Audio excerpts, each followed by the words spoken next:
Oh, we're dancing. Here's section 3. So, we're going to reuse some stuff. So,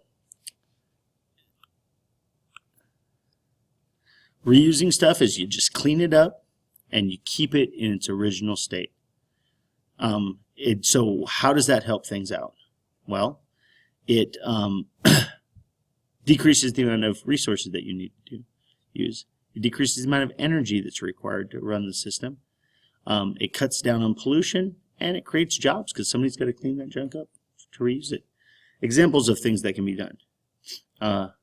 Yard sales are examples of reuse. Flea markets are examples. Secondhand stores, eBay, Craigslist, and auctions are all examples of how reuse works and how people do that. Salvaging auto parts and recharging batteries are all examples of reuse. So those are all the best you can do. Case study, just so you know. Refillable water bottles. Handy. Handy, handy, handy. Because they are doing all the things we just talked about. So, in Denmark and Canada, there's actually a ban on all beverage containers that cannot be reused. It's not you're not allowed to use them there. So, in Finland, 95% of soft drink and alcohol beverage bottles are refillable, and 75% in Germany. So they actually take the bottle, drink it, maybe this glass bottle right here, take it to a center where it's then cleaned, washed, and refilled with soda. And I remember when I was a little kid, we used to collect our soda bottles and then take them in, and you get like 5 cents, and then they'd refill them and reuse them again. So that's a way to example of how we'd solve that problem and use it. Another one are these. We can use reusable shopping bags. This is one little simple thing that you can take care of. Food containers are the same way. Shipping pallets, rechargeable batteries, and then we can rent tools as opposed to buy them. All of those are solutions. And then there are countries that are already working on that. So places in both Europe and Asia will actually charge you for those plastic bags you get from Walmart. You have to pay for each one of those little bags.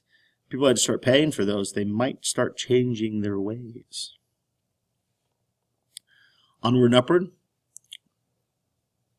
So in general, there are 2 types of waste that can be recycled. Okay? So this is about taking a material that's been discarded, reprocessing, altering it, and then using it for a different product. So pre-consumer waste. This is waste made from the manufacturing process itself that can be recycled. This is sometimes referred to right here as internal waste. And then there's post-consumer waste. This is after the product's been used. So this is the recycling that you do when you throw it in my little blue box over there. Okay?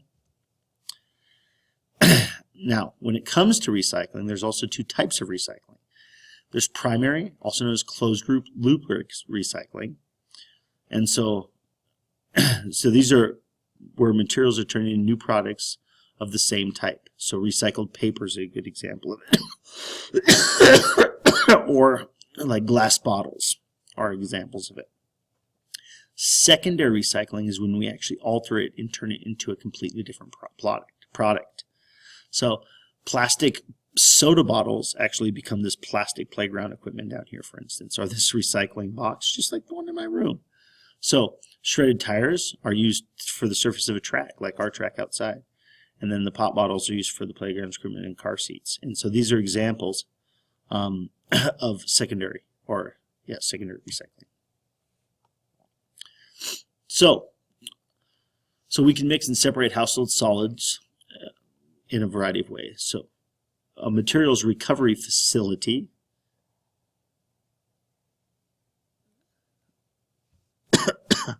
is what you saw when you went down to Colorado, when we went in there, where they're sorting through it, seeing all these people selecting and picking out of it. Now this uses a lot of energy and a lot of manpower, and it's very expensive. So you need a large quantity of trash to be able to make these MRF facilities practical. And then there's source separation, where we sort our own recyclables out of our own trash. This one is what we do here in Buffalo. Some cases there's incentives for it, other cases there are not. Here there's no real incentives for doing it. There can be if you, like, say, take your aluminum cans and turn them into a center and get paid for them. But most of the time, there's no incentives in doing it. There are places, though, where, like in Europe, where they actually have a fee per bag. So individual households, you don't get 2 55-gallon trash cans every week at a set rate. They charge you by weight per bag of trash you create, and so then they'd have no charge at all if you choose to recycle, and so that can really encourage people to recycle, so they have to pay for stuff. So, in addition to that, you can recycle through composting. So let's create a biodegradable organic waste system that actually labels that to rot and just work its way down, create good quality fertilizer that can be then reused in the future. Recycling paper, by the way, 55% of the world's tree harvest is just for making paper. So it's specifically, so over half of all the trees that are cut down in the world are cut down for paper. Just so you know, paper is pretty easy to recycle. It doesn't take a lot of energy and effort. All you have to really do is take the ink and glues out of it, put it back in a pulp, bleach it, and then repress it. And so it's not overly challenging to do. Now, paper does degrade, so the quality of the paper isn't as good every time it gets recycled. So there's a kind of a limit to how well it can be recycled, as opposed to glass, which can be recycled over and over and over again and never really degrade. So making recycled paper versus production new paper. So if you're going to recycle it, it takes 2/3 less energy to recycle it. It produces 1/3 less waste in the form of water pollution, not waste, water pollution, and then 3/4 less air pollution. So, and you don't have to cut down those trees. And so there's lots of benefits to recycling paper. Recycling plastics is tricky. We're going to watch a TED on this. It's very difficult, both chemically and economically speaking. And so it's hard to isolate different kinds of plastics, recover specific types of plastics. The cost of doing it can be really, really high. And so plastics are one of those ones that are a little tricky, especially as cheap as fossil fuels are.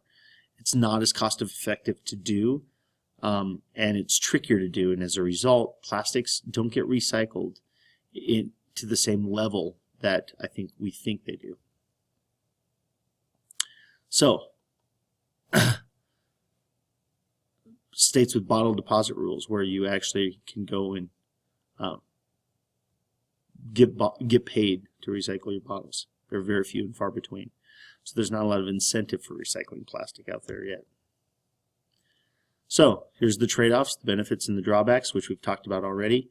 You reduce air and pollution, you save energy, you reduce the amount of mineral demand that you have, you reduce greenhouse gases, you reduce solid waste disposal, you help biodiversity, you save landfill space, and you help the economy potentially.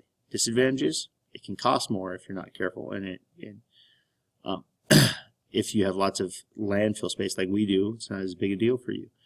You could lose money on certain items, especially plastics. You can reduce the profits of specific organizations, and it can be very inconvenient for people. And so those are things that people don't want to deal with.